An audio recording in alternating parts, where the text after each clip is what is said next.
बिस्मिल्लाहिर्रहमानिर्रहीम। अस्सलामुअलैकुम। मैं हूं असद और आप देख रहे हैं असद इलेक्ट्रिकल। आज हम मैग्नेट की थोड़ी सी डिटेल समझने जा रहे हैं। मैग्नेट होता क्या है? मैग्नेट एक लोहे की किस्म की एक धात है जो कि दूसरे लोहे को अपनी तरफ खींचने की सलाहियत रखती है। पहला मैग्नेट छठी सदी में यानी 6th सेंचुरी में ग्रीस, जो जिसको हम यूनान कहते हैं, वहाँ का एक मकाम था मैग्नीशिया। ये यहाँ के पहाड़ों से 6th सेंचुरी में सबसे पहले दरियाफ्त हुआ था। इसी वजह से इसको मैग्नेट का नाम दिया गया था। तो जो पहाड़ों से बरामद हो वो नेचुरल मैग्नेट होता है। दूसरा इसका आर्टिफिशियल होता है जो हम खुद से बनाते हैं, उसमें भी मुख्तलिफ़ टाइप्स होती हैं, उस पर हम बाद में बात करेंगे। मैग्नेट होता क्या है? यहाँ पे हमने कुछ टाइप्स दिखाई हुई है, you type, ring type, bar type. तो ये जो बार टाइप मैग्नेट है इससे हम समझ लेते हैं। किसी भी मैग्नेट के दो पोल होते हैं, नॉर्थ साउथ। नॉर्थ साउथ इनको इसलिए नाम दिया गया है कि अगर आप एक मैग्नेट को, मिसाल के तौर पे ये एक बार टाइप का मैग्नेट है, आप इसको बिल्कुल सेंटर में किसी भी धागे वगैरह की मदद से बिल्कुल स्ट्रेट लटका दें और ये घूमने के लिए फ्री हो, तो इसका जो नॉर्थ पोल है वो ज़मीन के नॉर्थ साइड पे रुख कर लेता है और साउथ वाला साउथ की तरफ। तो ये इसमें कुदरती सलाहियत होती है।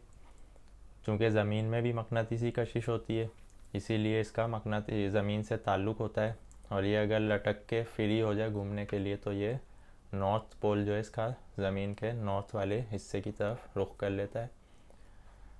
अगर ऐसे एक मैग्नेट रखा हुआ हो बार टाइप का, तो उसमें नॉर्थ से साउथ की तरफ magnetic lines of force travel करती हैं, जिनको हम मकनातीसी लहरें कहते हैं। आप देख सकते हैं एरो, ये नॉर्थ से साउथ की तरफ हमेशा मकनातीस के सराउंडिंग में ट्रैवल कर रही होती हैं। और जो साउथ से, ये जो साउथ में इंटर हो रही हैं, ये फिर साउथ से नॉर्थ इंटरनली ट्रैवल करती हैं। तो जिस तरह इलेक्ट्रिकल सर्किट में करंट क्लोज सर्किट में फ़्लो होता है, इसी तरह मैग्नेट का भी एक अपना सर्किट होता है जिसमें ये वेव्स लाइंस ऑफ फोर्स जो हैं वो ट्रैवल करती हैं। अगर दो मैग्नेट ऐसे रखे जाएं कि उनके जो मुखालिफ पोल हैं वो एक दूसरे के सामने आ जाएं, जैसे आप देख सकते हैं साउथ और नॉर्थ, तो ये एक दूसरे को अट्रैक्ट करेंगे और एक दूसरे की तरफ चिपक जाएंगे आके। अगर दो मैग्नेट ऐसे रखे जाएं कि एक जैसे पोल सामने आ जाएं, साउथ साउथ या नॉर्थ नॉर्थ, तो दोनों सूरतों में ये एक दूसरे को रिपेल करेंगे, यानी दूर फेंकेंगे। तो ये इसकी खसूसियात में से होती हैं कुछ चीज़ें।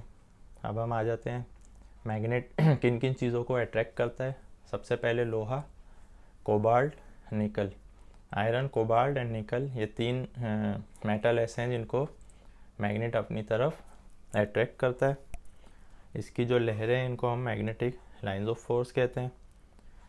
In magnetic lines of force के दरमियान अगर आप कोई ऐसी चीज़ रख दें जो इसमें रुकावट डाल दे, मान लें कि हमने एक लोहे का पीस यहाँ रख दिया, सॉरी लोहे का नहीं, हमने कोई स्टील या कोई और मटेरियल यहाँ पर रख दिया बीच में, तो अब इसकी जो वेव्स, जो लाइंस ऑफ फोर्स ट्रैवल कर रही थी, उनमें ये रुकावट डालेगा। जिस तरह इलेक्ट्रिकल करंट की रुकावट को हम रेजिस्टेंस कहते हैं, इसी तरह मैग्नेटिक लाइंस ऑफ फोर्स में जो रुकावट आती है उसको हम कहते हैं reluctance. Same like resistance, always point in the north direction. अगर किसी बार टाइप के मैग्नेट को बीच में धागा बांधकर इस तरह लटका दिया जाए कि ये घूमने के लिए फ्री हो, तो ये ज़मीन के हमेशा शुमाल यानी नॉर्थ वाली साइड पर इसका नॉर्थ पोल हो जाता है और साउथ की साइड पर साउथ पोल। इसीलिए इसको नॉर्थ और साउथ का नाम दिया गया है। लोहे में और मैग्नेट में फ़र्क क्या होता है? बुनियादी तौर पर हर लोहा मैग्नेट की सलाहियत रखता है। यह आप देख सकते हैं, हमने दो शेप्स यहाँ दिखाई हुई हैं, ये आयरन है और ये मैग्नेट है। मैग्नेट में इसके जो पोल हैं वो तरतीब से होते हैं, साउथ पोल सारे एक तरफ हो गए, नॉर्थ पोल एक तरफ, तो ये एक मैग्नेट बन गया। आयरन में भी नॉर्थ साउथ हैं मगर वो तरतीब से नहीं है, उनके जो मुंह हैं वो एक दूसरे से टेढ़े मेढ़े हुए हैं, जिसकी वजह से ये अपनी सलाहियत खो देता है। लेकिन अगर इसको मैग्नेट के साथ फ्रिक्शन की जाए यानी रगड़ा जाए तो लोहा भी मैग्नेट बन जाता है। तो आर्टिफिशियल मैग्नेट में हमारे पास दो तरीके होते हैं। परमानेंट मैग्नेट भी हम बना सकते हैं किसी लोहे को मुस्तकिल मैग्नेट के साथ रगड़ के, तो ये काफ़ी लंबे अरसे तक के लिए मैग्नेट बन जाता है। दूसरा टेम्परेरी में हमारे पास है इलेक्ट्रोमैग्नेट, जो कि हम इलेक्ट्रिसिटी की मदद से बनाते हैं। चूँकि इलेक्ट्रोमैग्नेट एक अलग टॉपिक है, उस पर हम नेक्स्ट वीडियो में गुफ्तगू करेंगे। तो आज की वीडियो में हमने मैग्नेट पे मुख्तसर गुफ्तगू की है।